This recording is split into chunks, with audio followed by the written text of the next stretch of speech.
Welcome to the wedding walkthrough of Jen and Ryan at the farmhouse in Morzine, which is in the Alps.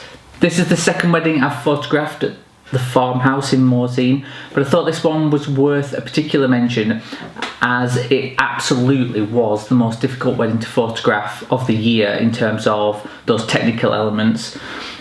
Clearly, when a couple ask you to travel so far to photograph their wedding, you can't help but feel a little bit more pressure than normal. Alongside that, we had the worst weather ever, and also it was another wedding photographer that actually passed my details on to Jen and Ryan, so the pressure was building for this wedding. And although we were in the mountains and in a beautiful kind of French farmhouse setting, the weather was so bad, that great mountain weather, that we couldn't get outside for more than 10-15 minutes the whole day, which normally wouldn't be a huge issue, but in Morzine all the buildings have that wood-lined, dark, cosy ski chalet feel, which meant that every room and every building that I was shooting in had a very strong orange cast, and the level of the light was right on the edge of what my camera could cope with. So this is the farmhouse in Morzine. You can see this is the day before. We had beautiful blue skies and bright sunshine. I just hung around for a short while photographing their closest friends, helping set up the marquee, etc. So this shot here on the left of Jen's dress is the first on the wedding day itself, and this is in a chalet that Jen was getting ready in. So I just wanted to explain why the background is bright blue here and we have an orange cast here. You can see how dark the rest of the chalet is in the background there. The spotlight that the dress was under, or that I put the dress under should I say, was bright orange. So as I've shifted the colours in the camera to make the dress a more natural colour, any natural daylight is shifted to the blue end of the spectrum. Now I could have set up lighting and filled this room with light, set up a few flashes here, but you should know that that goes against the way I work, and I prefer to find the little areas of available light and just celebrate the quirks of the day to help you remember what it was actually like, rather than a stylized version of what was there. Because of the strong colour casts, a lot of the morning preparation shots actually work better in black and white in my opinion. Jen's headband. Here I just found a window and set up the flowers by the window, obviously to get rid of some of this orange cast from the lights. And again, absolutely love this shot, this moment of stillness in Jen getting ready and how the light just perfectly falls from the window. The interior lights were bright orange on the shot, meaning that the daylight coming in had a blue tint, so for me this works much better in black and white. Obviously I provide you with the colour and the black and white version so you could decide. You can see here how warm and orange the wood panelling is and the lights. So by this point the rain had really started to come down, and I wanted a picture of Jen and her bridesmaids. This was literally the only spot in the whole of the chalet which was undercover yet had the natural light.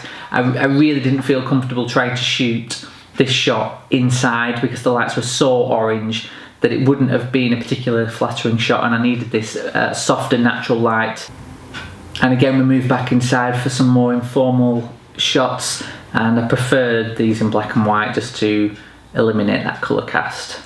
Okay, so the original plan was for Jen and Ryan to get married outside. Obviously that wasn't possible. So plan B was to use this room here in the farmhouse, which was really nice, but the only problem is it was really dark, extremely dark, candle lit and fairy light lit.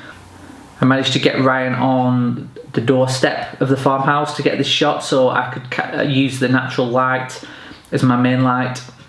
And that became the theme for the day really, using doorways right on the edge of buildings so I can stand out in the rain and still use the natural light, but the couple will stay relatively dry and warm. Here Jen arriving, and you can see there how wet it is. So these shots just hopefully show how dark it was. So I'm really pushing the camera to the edges of where I would feel comfortable during a wedding. The shutter speed is very, very slow, about 30th of a second, so anybody that moves quickly starts to blur. I have to stay extremely still and be very, very careful with my focusing. You can see how the main lighting in the room is just fairy lights and just one roof light. Luckily, the photographer that passed my details on to Jen and Ryan was actually taking the ceremony. He was a really, really good close friend of Jen and Ryan's, and because he was a wedding photographer, he really understood the difficulties that I would have in that situation, so he was a lot more accommodating than maybe a registrar normally would be.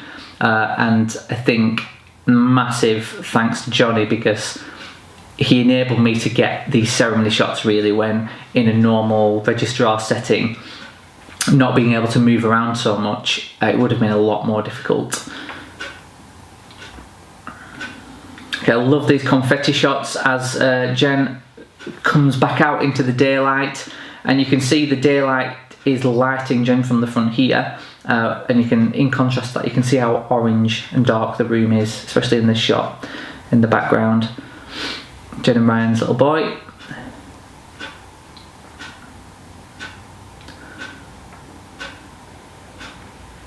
So when it came time to do some portraits of Jen and Ryan, my only options were to use little covered areas around the farmhouse, which meant I was really restricted to about 3 or 4 areas. The weather was just too bad to get them out into the open at this point.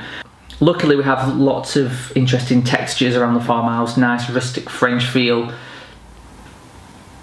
So I was able to work with that and find just the best little areas where the light was nice and we had these interesting French looking backgrounds. I even at some points just shot against these plain walls because the light was nice, just to get some more intimate shots.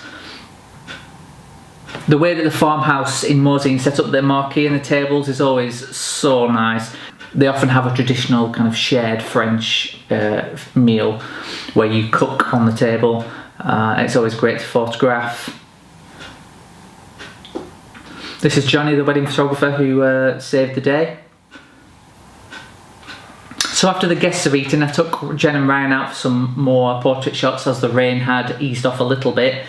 It's a little bit later in the day, so Jen is less concerned about ruining her hair, etc. And we do manage to get outside and start to use some of the landscape around the farmhouse.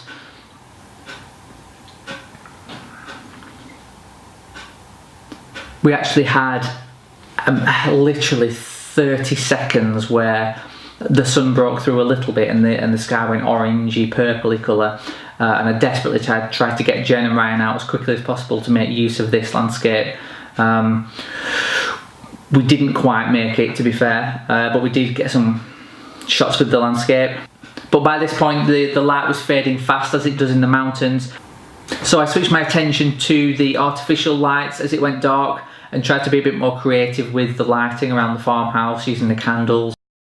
The guests were invited to a whiskey tasting after the meal, and the room we were photographing in was extremely dark apart from very direct spotlights, which you can see here. So rather than lighting the room or using a flash and killing the atmosphere, because the room did feel to me like this, it was a dark atmospheric room and it was a whiskey tasting, so I didn't want to spoil that intimacy and subdued light. So I waited until guests were stood in those pockets of light to get the shots that I needed. And in my opinion, this evokes the actual moment for me much better than if I were to introduce lighting into the scene. Into the evening, it was an incredible reception party, all the guests getting really involved and dancing late into the night, right up until some Irish dancing, and then the sparkler exit at midnight to round off what was an absolutely beautiful and amazing wedding. And although by shooting in the particular style that I do and not using extra lighting and flash, I made my life extremely difficult, and I was pushing the limits of my abilities and using every minute of the 400 plus weddings experience that I have to make this work, I feel that the end result massively represents the atmosphere that was actually Jen and Ryan's wedding. But I feel by working in this way, it pushes me to be more creative and find solutions that I wouldn't necessarily have thought about if I was taking the easy route. So that's Jen and Ryan's wedding, and thank you for watching. If you don't follow me on Instagram, please do, Mark_Tattersall, and I shall see you next time.